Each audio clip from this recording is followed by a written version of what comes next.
Store room में सफाई करते हुए मेरी जान ही निकल गई, क्योंकि स्टोर रूम में तो मेरा पति और कहते हैं कि ज़िंदगी सबके साथ एक न एक दिन इंसाफ ज़रूर करती है। कुछ लोगों के साथ इंसाफ हो जाता है और उनको पता ही नहीं होता। मैं भी उन्हीं लोगों में से थी। मेरा नाम रोहिणी है। मैं बहुत ज़्यादा खूबसूरत थी। मेरे माँ बाप ने मेरी शादी एक सरकारी नौकर से करवाई थी, जो एक बहुत ही अच्छी पद पर था, लेकिन मुझसे 20 साल बड़ा था और उसके सर पर एक भी बाल नहीं था। हम लोग जब भी साथ साथ बाहर जाते तो हमें देखकर लोग समझते कि मैं उसकी बेटी हूँ। उसने मुझे कहा कि मैं ज़्यादा से ज़्यादा खाना खाऊं और अपना वज़न बढ़ा लूं, जिससे कि मैं उसके कुछ कुछ बराबर लगने लगी। मैंने मजाक में कह दिया कि आप अपना वज़न कम कर लें, और अगले ही पल उसने मेरे मुंह पर एक थप्पड़ दे मारा। अभी हमारी शादी को 4 दिन ही हुए थे और उसने मुझ पर हाथ उठाया। उसने मुझे इतनी ज़ोर से थप्पड़ मारा कि मैं ज़मीन पर गिर गई। मैं हैरान रह गई कि मैं तो मजाक कर रही थी, इससे तो मुझे इतनी ज़ोर से थप्पड़ मारा कि मैं ज़मीन पर जाकर गिर पड़ी। मुझसे कहने लगा, औरत हो औरत बनकर रहो। अगर मैं तुम्हारे लिए सब कुछ मैं ही करता हूँ और आगे से भी मुझे ही करना है, तुम्हें कोई भी हक नहीं पहुँचता कि तुम मेरा किसी भी हवाले से मजाक बनाओ। मैंने कहा कि मैं मजाक नहीं बना रही थी, लेकिन उसने इस बात का बहुत बुरा मान लिया और उसके बाद भी मुझे ताने देता रहा। रोज़ मेरे लिए ऐसी चीज़ें लेकर आता था जिसको खाने से मेरा वज़न बढ़ जाए। कभी चाउमीन, कभी बर्गर, पता नहीं क्या क्या। सारा बाहर का उल्टा सीधा खाना मुझे खिलाने लगा, यहाँ तक कि मेरा पेट खराब होने लगा। लेकिन उसने कहा कि अगर तुम खाओगी तो यही सब खाओगी, नहीं तो कुछ भी नहीं खाओगी। उल्टी सीधी चीज़ें खाने से मेरा वज़न तो बढ़ गया, अजीब तरह से। मैं बहुत बुरी लगने लगी थी। अब लोग मुझसे कहा करते थे कि शादी के बाद तुम्हें क्या हो गया है, अच्छी भली तुम खूबसूरत हुआ करती थी, इतनी जल्दी वज़न कर लिया। लोगों को बताने की भी इजाज़त नहीं दी थी। मेरे पति ने शादी के चौथे दिन ही मुझ पर हाथ उठाया। मेरे माँ बाप को गालियाँ और ताने दिया करता था। मुझे बिल्कुल भी इज्जत नहीं दी। मेरी ज़िंदगी बहुत ही बुरी गुजर रही थी। मेरा पति मुझे बिल्कुल भी इज्जत नहीं देता था। मैंने सोचा कम से कम खर्चे तो उठाएगा, लेकिन अब उसने मुझसे कहना शुरू कर दिया कि अगर पैसे चाहिए तो तुम अपनी नौकरी कर लो। मेरी ज़िंदगी में सुकून नहीं था। हमेशा किसी न किसी बात पर लड़ाई करता ही रहता था। मैंने स्कूल में नौकरी करना शुरू कर दिया। मेरी हालत इतनी बुरी थी, कभी कभी तो स्कूल के बच्चों के सामने ही रोना शुरू कर देती थी। बच्चे हैरान हो जाते कि टीचर को क्या हो गया है। वो मुझसे पूछते, लेकिन मेरे पास कोई जवाब नहीं होता था। मेरे पास कोई ऐसा भी नहीं था जिसे मैं अपने दिल का दर्द दिखाती। बहुत ही पुरानी गिरी हुई सोच का मालिक था। एक औरत के साथ सख्ती से पेश ना आओ, वो तुम्हारी इज्जत नहीं करेगी। इसलिए मैं अपनी पत्नी को बिना वजह मारता पीटता। मैं उसके साथ सख्ती करता हूँ। वो अपने दोस्तों के सामने भी मेरी बेइज्जती करता। अभी तक हमारा कोई बच्चा भी नहीं हुआ था। मैं बहुत ही परेशान रहती थी। लोगों से झूठ बोलती थी कि मैं बहुत ही खुश हूँ, नहीं तो लोगों को मौका मिल जाता बातें बनाने का। पता नहीं मुझे क्या पड़ी थी कि मैं अपने पति को मनाने की हर मुमकिन कोशिश करती। वो जो भी कहता मैं उस बात को मान लेती, लेकिन चाहे उसकी जितनी भी बात मानो या ना मानो, उसे मुझ पर गुस्सा ही करना था। तो मुझे ऐसा लगता था कि किसी और बात पर वो मुझ पर गुस्सा निकाल रहा है, क्योंकि मुझ पर गुस्सा निकालने के बाद अपने दोस्तों के साथ बाहर चला जाया करता था। दोस्तों के साथ हंसी मजाक करता और बहुत ज़्यादा खुश रहता। कभी कभी उसके दोस्त घर पर आते थे। जब उसके दोस्त घर आते तो मेरा पूरा दिन किचन में गुजर जाता, लेकिन मैं कोई शिकायत ना करती। फिर भी मैं उसके लिए बुरी थी। आखिर क्यों, मुझे समझ में नहीं आता था। ऐसा लगता था कि किसी मेरे घर को किसी की नज़र लग गई है या किसी ने जादू करवा दिया है। मेरा पति जिस ऑफिस में काम करता था, वहाँ से खूब पैसा कमाया था, बार बार गाड़ियाँ बदलता, अपने सब शौक पूरे करता, लेकिन मेरी चीज़ों से उसे कोई मतलब नहीं था। मैं अपना खर्च खुद ही पूरा करती थी। अब तो पूरे मोहल्ले में ये मशहूर हो गया था कि हम लोग आपस में बहुत लड़ाई झगड़ा किया करते हैं। एक दिन तो हमारे घर कुछ ज़्यादा ही लड़ाई झगड़ा हो गया। मेरे पति ने ज़ोर ज़ोर से चिल्लाना शुरू कर दिया। कहने लगा, कोई ढंग की सब्ज़ी बनाकर नहीं रख सकती, ये दाल क्यों बनाई है तुम्हें? तुम्हें पता है मुझे दाल बिल्कुल भी पसंद नहीं। मैंने भी गुस्से में कह दिया, जो कुछ खाना था वे घर में लेकर रख जाते, तभी तो बनाती। मेरे पास पैसे नहीं जो मैं बाजार से खरीद कर बनाऊं। मेरा इतना बोलना था कि मेरे पति को गुस्सा और भी जोर पकड़ गया। वो गुस्से के मारे कांपने लगा और बोला कि अभी के अभी मेरे घर से निकल जाओ, मेरे घर में अब तुम नहीं रह सकती। तुम मुझे शुरू से ही बिल्कुल पसंद नहीं हो। मैं तो तुम्हारे साथ मजबूरी में रह रहा था। मेरे पति को इतना ज़्यादा गुस्सा आ गया कि उसका बीपी हाई हो गया और उसको दौरा पड़ गया। मुझको समझ नहीं आ रहा था कि उसे क्या हुआ है। उसकी हालत को देखकर मैं बहुत ज़्यादा डर गई थी। मैंने जल्दी से एम्बुलेंस बुलाई और मैं लेकर हॉस्पिटल गई, लेकिन डॉक्टर ने कहा बहुत देर हो चुकी है, आपके पति को लकवा मार गया है। अब ये ना चल सकते हैं ना बोल सकते हैं। इनका सारा शरीर बेकार हो गया है, सिवाय उनकी आंखों के और हाथ की 2-3 उंगलियों के अलावा उनका पूरा शरीर बेकार हो गया है। बहुत ज़्यादा गुस्सा करने की वजह से मेरे पति का बीपी हाई हुआ और फिर उसे लकवा मार गया। कुछ दिनों उसे हमने हॉस्पिटल में रखा, फिर उसके बाद घर ले आई और अब मैं ही उसकी देखभाल करती थी। वो कुछ बोलता नहीं था और हिल भी नहीं सकता था, लेकिन मुझे उसकी आंखों में कोई भी शर्मिंदगी नज़र नहीं आती थी। जो कुछ हुआ उसमें मैं कुछ नहीं कर सकती थी, लेकिन उसकी हालत देखकर मैं बहुत दुखी थी। मैं नहीं चाहती थी कि इसके साथ ही सब कुछ हो। मैं एक भारतीय नारी थी, पर मैं ऐसा कभी नहीं चाहती थी कि मेरा पति भी कोई नुकसान उठाए। चाहे पति कैसा भी हो, पति पति होता है। मैं पूरे दिन अपने पति की सेवा करती, साथ साथ नौकरी भी करती।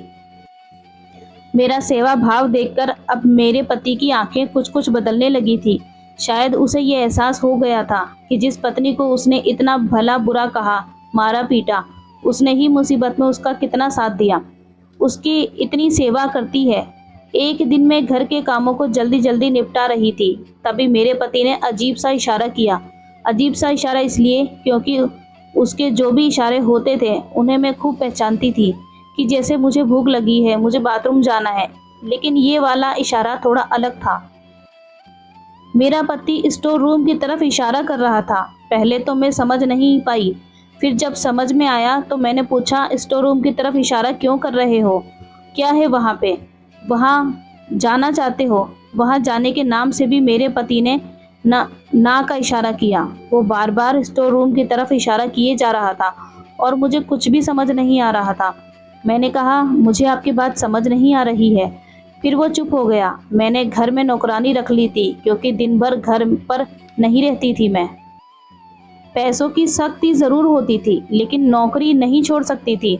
अब मेरा पति तो काम पर जा नहीं सकता। ऑफिस की तरफ से सब क्लियर हो गया था। कुछ फंड वगैरह मिलना था, जिसमें अभी टाइम लग रहा था। फंड के लिए भी मैं रोज़ रोज़ ऑफिस में फ़ोन करती, लेकिन वो लोग मुझे अलग ही कहानियाँ सुना दिया करते थे। मेरे पति का काम ऐसा, बहुत से लोग उसे जानते थे और डरते भी थे।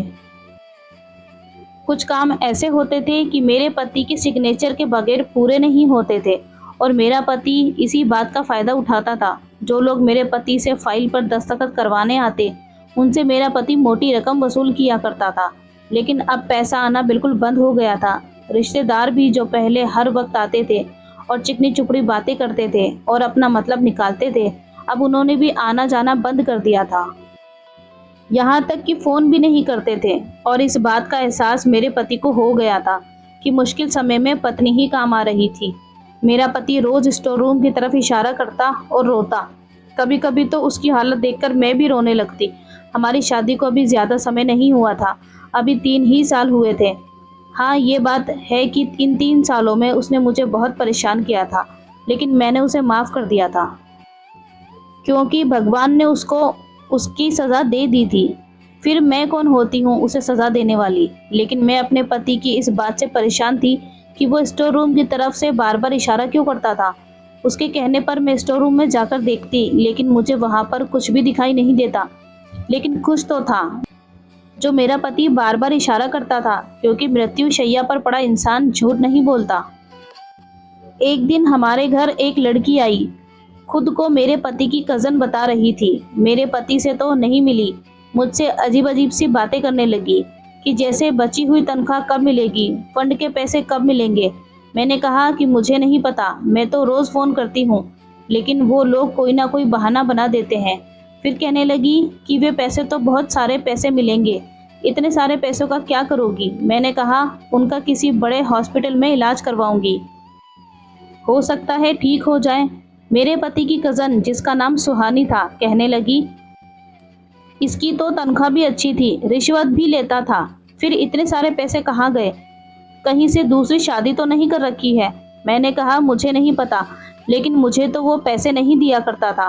कहने लगी कि ज़रूर उसकी कोई दूसरी पत्नी होगी। मैंने कहा अगर ऐसा होता तो अब तक वो सामने आ चुकी होती।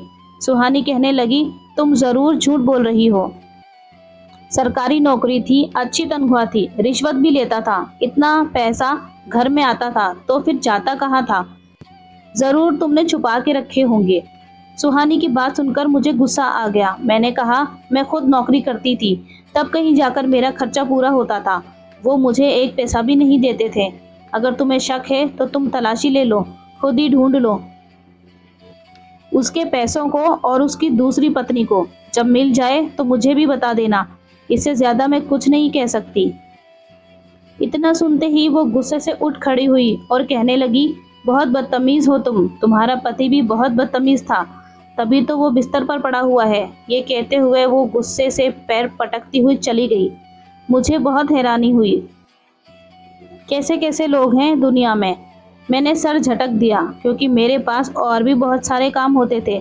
सुहानी के बारे में मैंने अपने पति को बताया तो मेरी सारी बातें सुन रहा था और समझ रहा था, कुछ बोल नहीं सकता था, लेकिन उसकी आंखों में आंसू थे। उसकी आंखों को देखकर लगता था जैसे वो मुझसे बहुत सारी बातें करना चाहता है। मैं पूरे दिलो जान से अपने पति की सेवा करने में लगी थी, डॉक्टर से भी चेकअप करवा रही थी, लेकिन हर बार यही जवाब मिलता कि आप चाहें तो किसी दूसरे डॉक्टर को दिखा लें, लेकिन मुझे नहीं लगता कि आपके पति अब ठीक होंगे। डॉक्टर की बात सुनकर मेरी भी उम्मीद टूट जाती थी। डॉक्टर हर महीने आता, चेकअप करते, लेकिन यही कहते कि कोई उम्मीद नहीं है। मेरा पति अभी स्टोर रूम की तरफ इशारा करता और रोता रहता, हर वक्त परेशान रहता, खाना पीना भी ना के बराबर रह गया था। डॉक्टर का कहना था कि अगर आपके पति ऐसे ही परेशान होते रहेंगे तो दवा जल्दी असर नहीं करेगी। एक दिन जब मैं सोकर उठी तो मैंने अपने पति को जगाया, लेकिन वो आंखें नहीं खोल रहा था, लेकिन उसका पूरा शरीर ठंडा पड़ा था। मैंने जल्दी से डॉक्टर को फ़ोन किया। डॉक्टर आया तो डॉक्टर ने कहा कि ये तो रात को ही इस दुनिया से जा चुके हैं।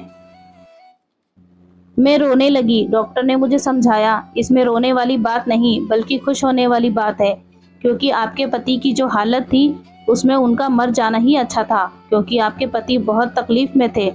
फिर मैंने भी खुद को संभाला कि हाँ डॉक्टर ठीक कह रहा था, मेरे पति की तकलीफ़ कम हो गई थी उसके मर जाने के बाद। लेकिन जो भी हो, मुझे अपने पति के मरने का बहुत दुख था। वो जैसा भी था कम से कम उसके रहते हुए खुद को सुरक्षित महसूस करती थी। पति के रहते हुए ऐसा लगता था कि जैसे मेरा भी कोई अपना है, भले ही नाम का हो, क्योंकि मेरी शादी करने के बाद मेरे माँ बाप तो आगे पीछे भगवान को प्यारे हो गए थे। इस दुनिया में अब मैं बिल्कुल अकेली रह गई थी। पूरा दिन अकेले घर में पड़े पड़े घुटती रहती थी और इसी घुटन के बचने के लिए घर के कामकाज ढूंढ ढूंढ कर किया करती थी। नौकरानी मेरे साथ अब भी रहती थी, मैंने उसे नहीं निकाला था। कम से कम उसके साथ रहने से मेरा दिल लगा रहता था। मैं बाहर बहुत कम निकलती थी, बाहर का सौदा बगैर ला दिया करती थी। एक दिन ऐसे ही घर के काम काजों में बिजी थी कि मेरे दरवाजे पर दस्तक हुई। नौकरानी ने जाकर दरवाज़ा खोला और कहा कि मुझसे कोई औरत मिलना चाहती है, उसके साथ एक बच्चा भी है। मैंने कहा उस औरत को अंदर ले आओ। जब वो अंदर आई तो मैंने उसे पहचानने की कोशिश की कि हो सकता है मैंने उसे कहीं देखा हो, लेकिन वो औरत मेरी जान पहचान की बिल्कुल भी नहीं थी। फिर वह औरत जो बोली उसने मेरे सर पर आसमान गिरा दिया। कहने लगी तुम्हारा पति मेरा भी पति था, तुम्हारी शादी के 2-3 महीने बाद उसने मुझसे शादी कर ली थी और अब मैं अपना हक लेने आई हूँ। मुझे बहुत ज़्यादा दुख हुआ। मेरे पति ने दूसरी शादी कर ली थी, तभी तो वो मुझसे प्यार नहीं करता था और ना ही मुझे इज्जत देता था। मेरा सारा गुस्सा उस औरत पर निकल पड़ा। गुस्से से उस औरत से बोली तुम्हें शर्म नहीं आती एक शादीशुदा मर्द को फंसाते हुए? तुम्हारी वजह से मेरी ज़िंदगी बर्बाद हुई। सिर्फ तुम्हारी वजह से मेरे पति ने मुझे मेरा हक नहीं दिया, दिन रात तड़पाया, उसने मुझे एक एक पैसे को तंग कर दिया था, क्योंकि अपनी सारी कमाई तो तुम पर लुटा रहा था। जब वो बीमार हुआ था तब वो बिस्तर पर पड़ा हुआ था। जब उसको तुम्हारी सेवा की ज़रूरत थी तब उस वक्त ये हक कहाँ गया था? उस समय दिन रात एक करके मैं उसकी सेवा करती थी। मेरी बात सुनकर औरत बोली, मैं कुछ नहीं जानती, मैंने शादी के लिए नहीं कहा था, बल्कि उसने फिर से शादी की थी। और देखो हमारे प्यार की निशानी, ये बच्चा मेरे साथ है और अब मुझे मेरे बच्चे का हक चाहिए। सरकारी नौकरी थी, इतना पैसा कमाता था, बहुत पैसा होगा उसके पास, और उस दौलत में से मुझे मेरा हक चाहिए। और अब तो मरने के बाद उसकी पेंशन भी आती होगी। मुझे हर चीज़ में अपना हिस्सा चाहिए। मैंने गुस्से से कहा, मेरे पास कुछ भी नहीं, जो भी कमाता था वो तुम पर और न जाने तुम जैसी कितनी पर लुटाता था। मुझे एक पैसा भी नहीं देता था। मैं अपना खर्च खुद नौकरी करके उठाती थी। ये घर भी किराए का है। मेरी बात सुनकर उस औरत को विश्वास नहीं हो रहा था। इतना पैसा कमाने वाला आदमी अपना खुद का घर भी छोड़कर नहीं गया। उसने पूरे घर की तलाशी लेनी शुरू कर दी, लेकिन पूरे घर में उसे कुछ भी नहीं मिला। आखिर में वो मुझे धमका कर चली गई कि मैं कोर्ट तक लेके जाऊंगी, अपना हिस्सा ज़रूर लूंगी। हे भगवान, अभी और न जाने कितने इतिहास बाकी हैं। मैं अपना सर पकड़कर बैठ गई। मैंने जल्दी से अपने पति के ऑफिस फ़ोन किया। मैं जल्द से जल्द सारा पैसा अपने कब्जे में करना चाहती थी। उस औरत के तेवर देखकर तो लग रहा था कि वो मुझे एक पैसा भी नहीं देने वाली। लेकिन ऑफिस में फ़ोन कर कर के और इधर उधर के चक्कर लगा लगा के मैं तंग आ गई थी, लेकिन वो लोग पैसा देने का नाम नहीं ले रहे थे। अब तो मेरी नौकरी भी छूट गई थी। घर में पैसों की बहुत दिक्कत थी। धीरे धीरे हालात इतने ख़राब हो गए कि मुझे एक वक्त की रोटी भी नहीं मिलती थी। कभी कभी तो मुझे भूखा ही सोना पड़ता। मैंने अपनी नौकरानी को भी निकाल दिया था। कहा था कि मैं तुझे तनख्वाह नहीं दे सकती, तो तू कहीं और जाकर काम कर ले। भूखे रहने की वजह से मेरी सेहत खराब होती चली जा रही थी। बीमार हो जाती थी तो दवा भी नसीब नहीं होती। ऐसे ही पड़े पड़े खुद ही ठीक हो जाया करती थी। लेकिन मेरी सेहत बहुत ज़्यादा खराब हो चुकी थी। पूरा शरीर हड्डियों का ढांचा हो गया था। इस हालत में दूसरी नौकरी भी नहीं ढूंढ सकती थी। मेरी नौकरानी बहुत अच्छी थी। कभी कभी मेरे हालचाल लेने के लिए आ जाया करती थी और कुछ खाने पीने को भी दे जाया करती थी। एक दिन मकान मालिक आया, कहने लगा, घर का किराया दो, नहीं तो घर खाली कर दो। मैं बहुत गिड़गिड़ाई कि मैं कहाँ जाऊँगी, लेकिन मेरा मालिक बहुत ही पत्थर दिल आदमी था। मेरे रोने का उस पर असर नहीं था। धमकी देता हुआ जाने लगा कि घर खाली करो, नहीं तो कल आकर सारा सामान निकालकर बाहर फेंक दूंगा। तभी कुछ सोचकर मेरे पास आया, कहने लगा, अगर तुम चाहो तो इस घर में रह सकती हो, वो भी बिना किराया दिए। मैं खुश हो गई कि चलो शायद मेरे मकान मालिक का पत्थर दिल पसीज गया, लेकिन उसका दिल पसीजा नहीं था, बल्कि उसके दिल में हवस भर गई थी। वो मेरे पास आया, मेरे कंधे पर हाथ रखकर हल्के से दबाते हुए बोला, तुम मेरी बात का मतलब समझ रही हो ना? अगर तुम चाहो तो यहाँ बिना किराए दिए रह सकती हो, बस मेरी सारी बातें तुम्हें माननी पड़ेगी। मेरी आंखों में आंसू आ गए। वो मुझे सोचने का टाइम देकर चला गया। अपने मरे हुए पति से शिकायत कर बैठी कि कम से कम अपना घर तो देकर जाते, तो कम से कम अपनी इज्जत बचाकर घर में बैठी रहती। लेकिन मैंने सोच लिया था कि चाहे कुछ भी हो जाए, मैं अपनी इज्जत दांव पर नहीं लगाऊंगी। मैंने उसी दिन घर का सारा सामान बेच दिया। सोचा था जो कुछ पैसे मिलेंगे उसे घर का किराया चुका दूंगी और यहाँ से चली जाऊंगी, भले ही किसी के घर झाड़ू पोछा करके काम करना पड़े, अपना पेट पाल लूंगी। घर का सारा बड़ा बड़ा सामान बेच दिया। छोटा मोटा सामान बच गया था, उसी को सेट करने में लगी थी। यही सब काम करते करते स्टोर रूम में आ गई। मुझे अपने पति की बात याद आने लगी। इस स्टोर रूम में कुछ तो ऐसा था जो मेरा पति बार बार इधर इशारा किया करता था। मैं पूरे स्टोर रूम की तलाशी लेने लगी, लेकिन मुझे कुछ भी नहीं मिला। स्टोर रूम में एक पुराना मटका रखा हुआ था, पीतल का मटका था। सोचा कीमती होगा, इसे बेचकर पैसे मिल जाएंगे। ये सोचकर मैंने मटका उठाया कि तभी वह मटका मेरे हाथ से छूट के नीचे गिर गया। मटके के गिरने से नीचे फर्श पर लगी हुई टाइल्स टूट गई। टूटी हुई टाइल के नीचे मुझे एक संदूक दिखाई दिया। मैंने जल्दी जल्दी से उस संदूक को बाहर निकाला। खोलकर देखा तो मेरी आंखें फटी की फटी रह गई। पूरा संदूक सोने चांदी के सिक्के और कीमती गहनों से भरा पड़ा था। संदूक का आधा हिस्सा गहनों और सिक्कों से भरा हुआ था तो आधा हिस्सा नोटों से भरा हुआ था। ये सब देखकर तो मैं चकरा गई थी। मेरे पति की जिंदगी भर की कमाई इस संदूक में थी। सरकारी नौकरी करते थे और कम से कम नौकरी करते हुए 20 साल हो गए थे और इन सालों में जितना पैसा कमाया था सब जोड़ जोड़ कर इस संदूक में रखा था। अब मुझे समझ में आया कि मेरे पति स्टोर रूम की तरफ इशारा क्यों करते थे। मरने से पहले शायद वो अपनी सारी दौलत मुझे देना चाहते थे। मरते समय मेरी सेवा देखकर शायद उन्हें यकीन हो गया था कि इस पूरी दुनिया में एक अकेली मैं उनके सच्चे दिल से प्यार करती हूँ। मेरी आंखों में खुशी के आंसू आ गए। अपने पति को धन्यवाद दिया और उनकी आत्मा की शांति के लिए प्रार्थना की। जल्दी जल्दी सारा पैसा और गहने एक बैग में भरे। मैंने अपनी नौकरानी को बुलाया, घर का बचा हुआ सामान उसके हवाले किया और कुछ पैसे भी दे दिए। मकान मालिक के आने से पहले मैं निकल जाना चाहती थी क्योंकि मुझे उस पर भरोसा नहीं था। वो मेरे साथ ज़बरदस्ती भी कर सकता था। मेरी नौकरानी हैरान थी, इतना पैसा मेरे पास कहाँ से आया। उसे लगा कि शायद मुझे मेरे पति के ऑफिस से पैसे मिल गए, लेकिन इन लोगों ने तो पैसे खा लिए थे, एक भी पैसा नहीं दिया था। कुछ ज़रूरी सामान और अपने पति का छोड़ा हुआ पैसा लेकर मैं दूसरे शहर आ गई। सबसे पहले मैंने वहाँ पर एक घर खरीदा और अब आज मेरे पास सब कुछ है, गाड़ी, बंगला, पैसा, सब कुछ है।